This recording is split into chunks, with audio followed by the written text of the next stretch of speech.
August 14th, 1827. Midnight. The air over the Charleston swamps was so thick it felt alive, a living thing breathing in the dark. Inside the grand library of Marshbend Plantation, a single oil lamp burned low, throwing long shadows across books, ledgers, and the body of its master. Josiah Crane, one of the most feared men in the Low Country, lay sprawled against his desk, his skull shattered as if crushed between iron plates. The coroner would later say no weapon could have done it, not an axe, not a hammer, only the force of a man's bare hands. And yet no man alive was seen leaving that room. Only one, a figure so tall he had to duck beneath the doorframe, shoulders broad as the doorway itself. He vanished into the night and was never seen again. For nearly 200 years, the people of Charleston whispered his name, Samuel Drummond, the giant slave who defied his master and disappeared into legend. If stories like this make you lean closer, the kind that twist truth and myth until you can't tell where one ends, you're exactly who this channel is for. Hit subscribe, drop a comment telling me what city you're listening from, and share this with someone who loves forgotten American legends. I read everyone. Together we'll bring the past back to life, one haunting story at a time. The summer sun hung heavy over Charleston, turning the cobblestones into mirrors of heat. The air smelled of salt, sweat, and iron chains. On that day in 1823, a crowd gathered for an auction that would be whispered about for generations. They said a man had arrived from North Carolina unlike any seen before, 7 feet tall, shoulders wide as a doorway, his shadow stretching long across the ground. His name was Samuel Drummond, and his silence carried more weight than any roar. When the auctioneer called him forward, men rose from benches just to see. He moved slowly, his chains rattling softly, the sound lost beneath murmurs of disbelief. Even the auctioneer hesitated, voice trembling before he began. The bids climbed fast, $400, $600, $1,000. Laughter broke out, nervous and greedy. Then came the voice that silenced them all, Josiah Crane, planter of Marshbend, offering $1,300. His eyes gleamed with possession, not admiration. Samuel stood unmoving. He didn't flinch when the gavel struck. He simply stared ahead, his expression carved from stone, as Crane claimed him like a prize animal. The crowd erupted in applause they didn't understand.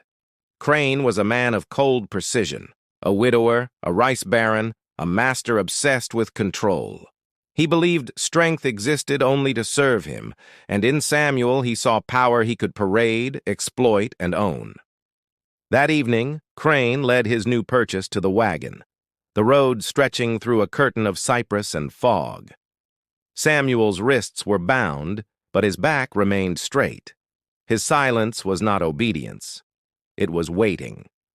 Marshbend Plantation sprawled across the swamp like a kingdom built on rot. Its white columns shone like bone under the moon. Beneath them, hundreds labored in the flooded fields, where mosquitoes swarmed thicker than smoke. Crane introduced Samuel to the overseer, a thin man named Porter Grimble. Grimble looked up at the giant with unease, muttering that no creature should be that size. Crane only laughed and ordered the chains removed. Samuel was assigned to cabin 6, rough timber, dirt floor, air thick with mildew. The men inside gave him cautious glances. One, older and scarred, whispered, "You work hard here or you die fast." Samuel said nothing. Days at Marshbend began before dawn. The bell rang, and men waded into rice paddies waist-deep in mud. The water stank of decay, the heat pressed down like a living weight. Samuel worked without complaint. The others soon noticed, where 2 men strained to lift a beam, Samuel lifted it alone. Where others gasped for air, he moved steady, deliberate, tireless. Even Grimble stopped shouting when he passed. Crane began inviting guests from Charleston to see his marvel. He'd order Samuel to lift barrels, haul anvils, perform feats of strength for applause. Each performance stripped Samuel's dignity piece by piece. But his eyes, they never changed. One night, Crane brought a group of merchants into the parlor.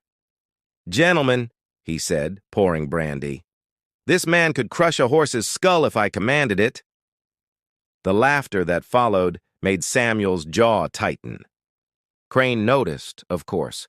He thrived on testing limits. And when his guests left, he turned to Samuel and said softly, "You'll learn your place, my giant." Samuel didn't answer. He simply turned and walked back to the fields. Rumors spread through Marshbend quickly. Some said Samuel had killed a man once. Others said he had never spoken a word since birth. But those who worked beside him knew better. He spoke when needed, acted when necessary.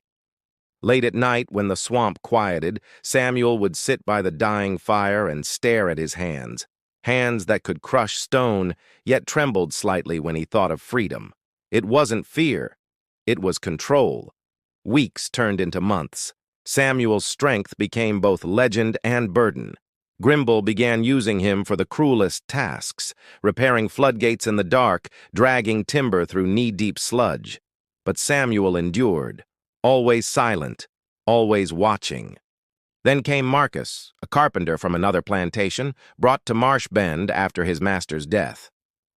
Marcus was quiet but skilled, his hands steady, his eyes thoughtful. He and Samuel shared work, sweat, and unspoken understanding. Their friendship was rare, two men bound by chains yet linked by something deeper. At night, they talked softly about escape, about roads that led north, about freedom as something tangible, not myth. Crane noticed the bond. He despised any connection he couldn't control. When he saw them together, he smiled that cold, rehearsed smile. "Brotherhood," he said once, "is a dangerous disease." Marcus only lowered his gaze. One evening, Crane summoned Samuel to the main house. "You're a spectacle," he said, pouring whiskey. "People pay to see what I own. Tomorrow you'll come to town. They'll call you Hercules Reborn." Samuel met his eyes, unblinking. "I won't go." The silence that followed was heavier than any shout. Crane's face twisted. "You will!" he hissed, slamming the glass down. Samuel stood still as stone. For the first time, the master realized his command had met something unbreakable. By morning, Crane's rage had grown into something worse. Calculation. He couldn't simply kill Samuel, he needed to break him. He sent him to the fields, doubled his workload, starved him, isolated him. Still, Samuel endured. But endurance has limits. Each lash of cruelty forged something sharper inside him. He watched, waited, measured. Every humiliation carved silence into purpose. Every order he obeyed added weight to a storm not yet unleashed. Then one humid afternoon, Crane's debts caught up. The rice market faltered, creditors pressed, and like every man who worshipped wealth, Crane turned to selling what he owned, even lives. He brought in a trader from Savannah, Nathaniel Gadsden, sharp suit, sharper eyes. Together they walked the grounds, appraising strength, age, obedience. When they reached Samuel, the trader whistled low. "A fortune on 2 legs," Crane smiled faintly. "He's not for sale," he said, "but his son might be." The words hung in the air like rot. Samuel's hands froze mid-task. He turned, eyes cold, unreadable. Crane didn't notice the danger. Not yet. That night, the storm finally began. Marcus came to Samuel's cabin, whispering of plans, routes, hidden paths. They spoke little, but every glance said the same thing. Tomorrow, everything would change. Outside, thunder rolled across the swamps, echoing through the fields.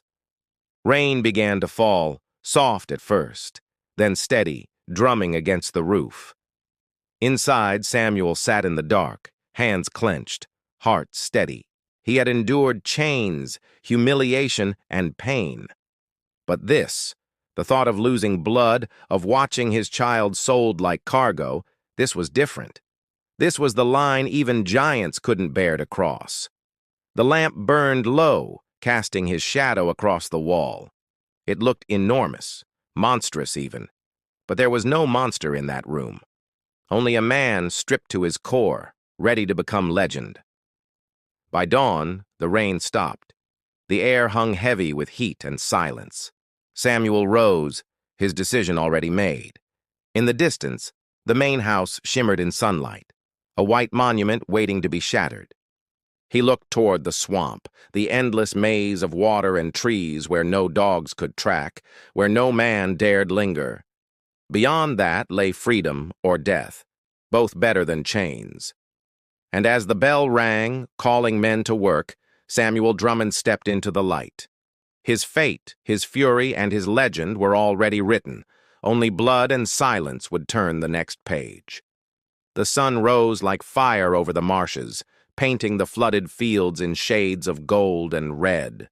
Samuel was already awake, his hands clasped, his eyes fixed on the horizon. Every sound felt sharper that morning. The distant creak of water gates, the low rumble of frogs, the faint hiss of wind moving through tall grass. It was the kind of morning that carried warning. Crane sat in his study, papers scattered across his desk, debts and ledgers like ghosts he couldn't banish.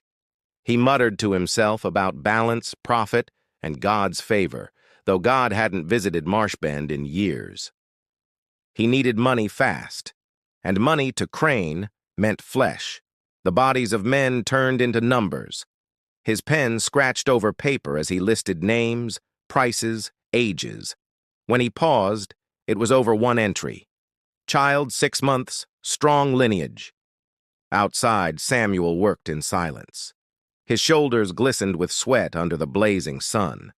Each swing of the hoe struck harder, slower. The other men noticed the tension building in him, a storm behind calm eyes. Marcus watched from across the field, his movements deliberate, cautious. He knew that kind of silence, the kind that always came before something broke. He'd seen it in soldiers, in slaves, in fathers.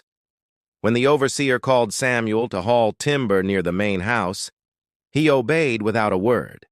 But his gaze lingered on the upper window of Crane's office, where a shadow moved behind the curtains. By noon, the trader from Savannah arrived. Nathaniel Gadsden, his boots polished, his smile false. He smelled of sweat and perfume, the mix of greed and fear disguised as confidence. Crane greeted him warmly. "Fine property you've got here," Gadsden said, glancing toward the fields. His eyes caught Samuel, who towered above the others. "That one's worth a fortune. Must be some bloodline." Crane smirked. "He's not for sale, but his boy—" He didn't finish. Samuel had stopped moving. His grip tightened around the timber beam until the wood cracked like a gunshot. Grimble shouted something, but Samuel didn't hear it. His heartbeat drowned everything out. That night, the plantation went still early. Men slept in uneasy silence, but Samuel didn't rest. He sat outside, the moonlight cutting across his face, his jaw set in stone. Marcus approached quietly. "Tomorrow," Marcus whispered, crouching beside him. "He's selling the child." Samuel didn't move, didn't blink. Only his voice broke the night's quiet. "Then tomorrow, one of us dies." Marcus said nothing. He simply placed a hand on Samuel's shoulder. They spoke no more. The plan was unspoken but understood. Marcus would run, find help, reach Charleston, plead with anyone who'd listen. Samuel would stay. His war was here. His enemy had a face. Morning came too soon. Crane stood on the veranda sipping coffee, the trader beside him counting money. Down by the cabins, Samuel cradled his son, Jacob, the boy laughing softly against his chest. When Ruth, the errand boy, came with the message, "The master wants the child," the laughter stopped. Samuel looked at his son for a long time before handing him to Marcus. "Take him inside. I'll come." As Marcus disappeared into the cabin, Samuel straightened. The sound of his chains, those thin reminders of ownership, rattled softly like a warning bell before a storm. He walked toward the main house. Crane waited in the parlor, the trader tapping his cane impatiently. "You'll hand the boy over," Crane said calmly. "No trouble." Samuel stood still. His voice came low, steady, almost polite. "Please, don't." Crane's smile vanished. "You forget what you are." Samuel's silence stretched. "If you take him," he said, "I'll come for him." Crane's hand twitched near his belt buckle. "You'll come for nothing.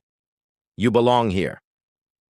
Marcus stepped from the doorway, holding Jacob close. His eyes locked with Samuel's, a look that said everything. Then he turned and ran. Crane shouted, drawing his pistol, but Samuel moved first. He struck Crane's wrist, sending the gun flying. The trader stumbled back, terrified. "You'll pay for this!" Crane spat. Samuel's gaze didn't waver. "I already have." The sound of footsteps echoed, guards approaching fast. Marcus fled toward the tree line, Jacob's cries swallowed by the swamp wind. Gunfire erupted. Samuel grabbed the gun from the floor, fired once into the air, not to kill, but to stall. Chaos followed. When the dust cleared, Marcus was gone, vanished into the marsh. Crane's men cursed, dogs barking wildly. "Find him!" Crane screamed, holding his bleeding wrist. "Bring me the child, and kill the father!"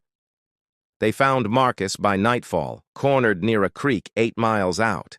He fought hard but was dragged back in chains, bloodied and breathless. When Samuel saw him tied to the whipping post, something inside him snapped. The lash fell again and again, each strike splitting skin, each scream tearing through the humid air. Samuel watched, face blank, but his fists trembled. He counted every lash. 50 reasons to never forgive. When Crane finally stopped, his breathing ragged, his shirt stained red, he stepped close to Samuel.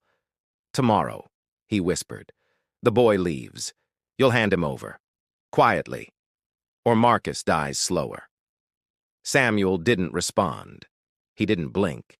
His eyes, once calm, now carried a darkness Crane couldn't name. When the master turned away, Samuel whispered, "Then I'll see you tomorrow." That night, the plantation fell into unnatural quiet. Even the frogs held their song. Men prayed under their breath, sensing the shift in the air, the balance between obedience and rebellion tipping. Marcus lay in his cabin, half-conscious, his breath shallow. Samuel sat beside him, the candlelight flickering over their faces. "Rest," Marcus murmured. "Don't do this." Samuel's reply came like thunder breaking the horizon. "It's already done." Outside, the swamp glowed faintly under the moon.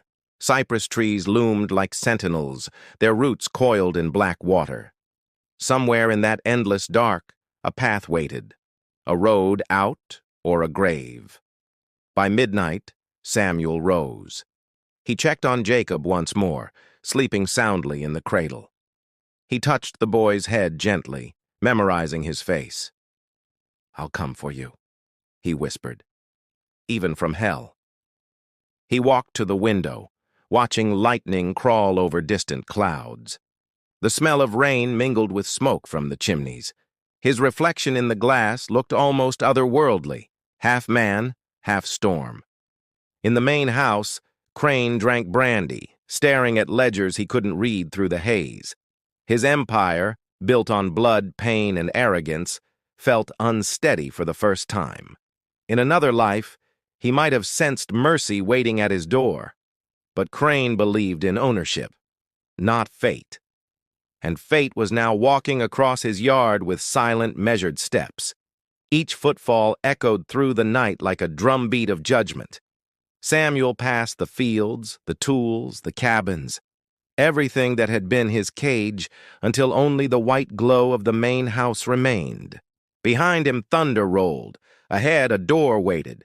And beyond that door sat the man who had taken everything, the man who would finally learn what strength was meant for. The swamp's breath filled the night, humid, heavy, eternal. And as the first drops of rain began to fall, Samuel Drummond stepped onto the veranda of Marshbend, ready to end what should never have begun. The swamp that surrounded Marshbend seemed to breathe that night. The air was thick enough to taste, heavy with rain and tension. Every frog, every insect, every tree fell silent, as if even nature feared what was coming. Inside the main house, Josiah Crane sat alone in his library, the single oil lamp painting his face in trembling amber light. He flipped through ledgers he no longer understood, pretending to read numbers that had already condemned him. He poured another glass of brandy, hand unsteady, trying to drown the echo of Marcus's screams still etched into the night before. Yet beneath his forced calm, he could feel it, the weight of something moving closer. Samuel Drummond moved without sound. The rain slicked his skin, running down his arms like molten steel. His wound from the whipping was long healed, but the pain, that lived on. It lived in his heartbeat, slow and steady. Each step left a print the size of a man's face. His chest rose with breath measured like prayer. He wasn't thinking anymore. He was remembering. Every lash, every insult, every moment his child cried. The moon slipped behind clouds as he reached the veranda. The boards creaked under his weight. The front door was unlocked. Crane had never imagined anything in his world could come for him. Not like this. Inside, the air was stale with tobacco smoke and brandy. The clock ticked slow and steady. Samuel stepped into the room where he had been displayed like livestock, beaten like stone, and called less than a man. Crane didn't notice him at first. He was muttering under his breath, something about debt, about ownership. Then, sensing the shift in air, he looked up. The glass in his hand froze halfway to his lips. For a long moment, neither man spoke. The lamp flame wavered. Samuel's shadow stretched across the books, taller than the ceiling itself. Crane's mouth went dry. "What are you doing here?" he stammered. Samuel's voice came like a slow roll of thunder. "I came for what you took." His tone was calm, deliberate, almost reverent. Crane's heart thudded in his chest. "He's gone," he said. "You'll never find him." The words hit harder than any whip. Samuel's eyes darkened. His body tensed, not in rage, but in finality. Crane reached for his drawer, fingers brushing the cold metal of his pistol. "Stay where you are." The pistol came up, shaking in Crane's hand. Samuel didn't move. His breath came steady, deep. The silence stretched until it broke with a single deafening crack. Smoke filled the room. The shot hit Samuel in the shoulder. He staggered, his body jerking, but he didn't fall. He looked down at the spreading blood, then up again. His voice came low and steady. "You should have made it count." Crane's hand trembled. "Stay back! I'll shoot again!" But the hammer slipped from his thumb. The pistol jammed. Crane's breath hitched. Samuel stepped forward. The floor groaned beneath his weight. Each footfall sounded like a drumbeat, counting down to judgment. "Don't," Crane whispered, backing into his desk. "You'll hang for this. You hear me? You'll die for this." Samuel's voice softened, almost pitying. "Then I'll die as a man. You'll die as something else." Lightning flashed through the window. For one instant, Crane saw the reflection. A figure carved from shadow, blood on his shoulder, rain glistening on his skin like armor. Then the light vanished, and Samuel was upon him. Crane tried to raise the pistol again, but Samuel's hand caught his wrist, crushing bone with a wet crack. The weapon fell. Crane screamed, the sound shrill, breaking against the walls like shattering glass. Samuel didn't shout. He didn't curse. His face was calm, almost mournful. "Where is my son?" he asked again. Crane choked on his breath. "I don't know. He's gone. Gone." His voice broke into pleading. Samuel's fingers closed around Crane's collar, lifting him as if he weighed nothing. Papers flew from the desk. The lamp trembled. Crane clawed at the hand around his throat, but the grip didn't loosen. Outside, thunder rolled again. Slow, endless, distant. Inside, the storm had already arrived. Samuel's voice came one last time, quiet enough to freeze the blood. "You took everything. I'll leave you nothing." Crane's mouth opened, but no sound came. His eyes widened as Samuel's hands moved, one on his chin, one on his crown. There was no hesitation, only strength built from pain, released at last. The sound that followed didn't belong to the world of men. Bone shattered, the body convulsed once, then went limp. The desk shook, the lamp toppled. Oil spilled and caught fire. Flames climbed the walls, licking at the shelves, turning ledgers into ash. Samuel stood over Crane's broken body, the orange glow painting him in hellfire. His breathing was shallow now. His wound bled freely down his arm. He looked around the room once, the seat of power now reduced to cinders. He turned toward the window. Rain lashed the glass, begging him to leave before the house burned down. He obeyed. The window burst open with a gust of wind. Samuel climbed through, his massive frame disappearing into the storm. Behind him, Marsh Bend began to burn. The fire spread fast, consuming the place that had devoured souls for decades. By dawn, the plantation was a skeleton of smoke and ruin. The overseer, Grimble, arrived pale and shaking. The body was unrecognizable, the skull crushed beyond form. Grimble whispered, "No man could do that." Later that day, Magistrate Huger arrived from Charleston. His report was short, clinical, impossible. Cause of death, cranial collapse by pressure. Suspect, Samuel Drummond. Status, missing. He signed the page with shaking hands. But the swamp wasn't done speaking. Within days, whispers spread through the towns. Fishermen claimed to see a giant wading through fog near the river. Hunters heard footsteps too heavy to belong to any animal.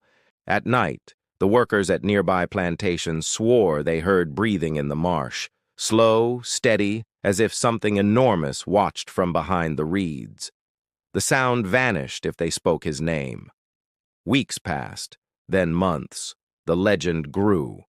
Some said Samuel had died in the swamp, his body swallowed by the mud. Others said he walked north under new stars, carrying vengeance like a shadow.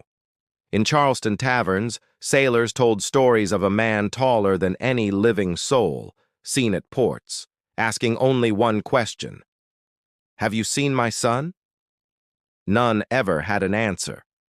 None ever forgot the voice. Crane's name faded from memory, his fortune lost, his grave unmarked.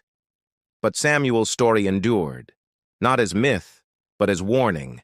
Even in chains, a man's heart remembers what was stolen.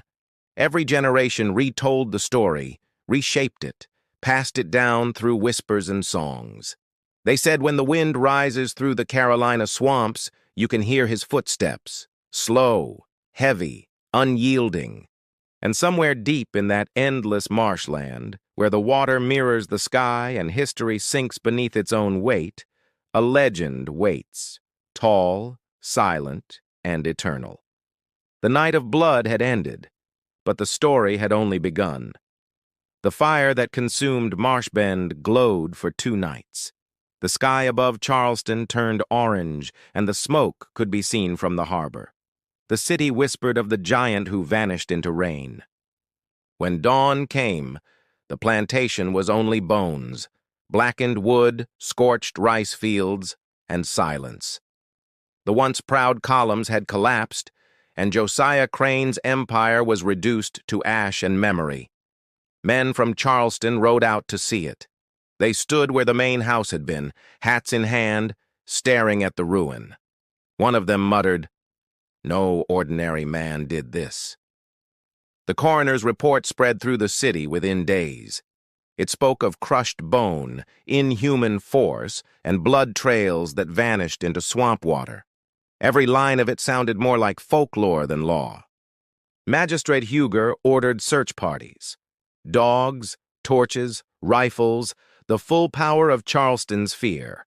But the swamp was vast, and the swamp had chosen its secrets carefully. Samuel Drummond was gone. Rumors began immediately. Some said he'd drowned in the bog, his body swallowed whole. Others swore they saw a man, tall as two soldiers, wading through the mist with fire in his eyes. The authorities called it superstition. Yet when another trader's barn burned weeks later, people remembered Marshbend and fell silent. Guilt was a louder echo than proof ever could be. By autumn, whispers spread north. A dock worker in Georgetown claimed a stranger had come at night asking about a child. His voice, the man said, sounded too calm for what his eyes carried. The sheriff dismissed it.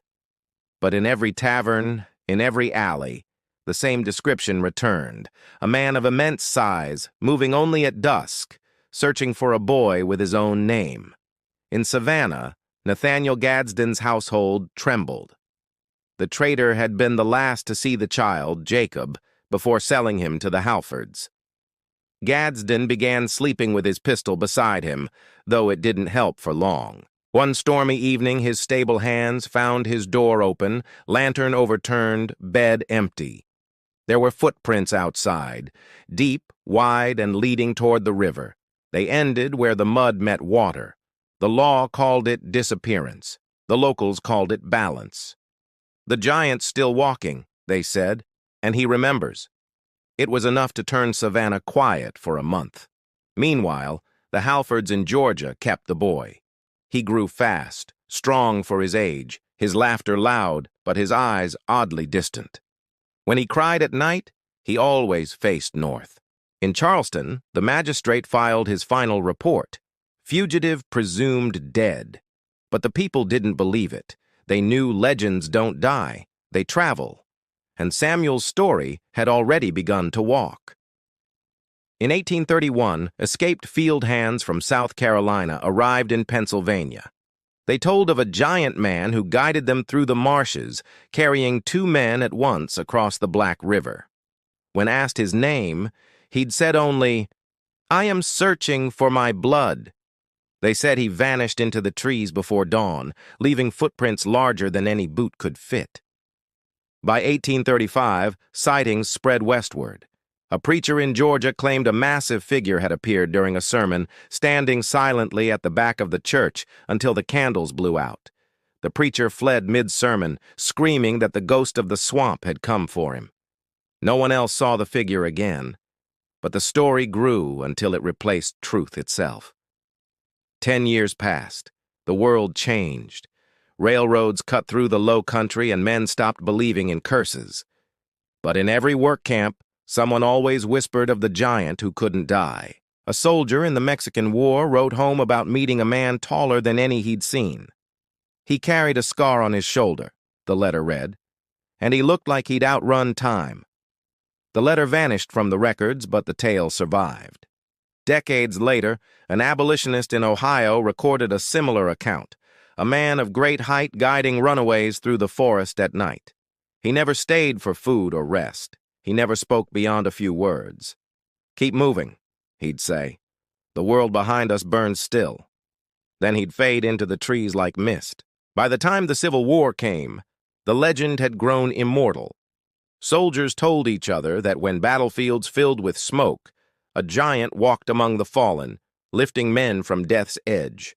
No record proved it. Yet men swore they'd seen handprints in the mud, wide as helmets, pressed deep beside bodies that somehow lived through impossible wounds.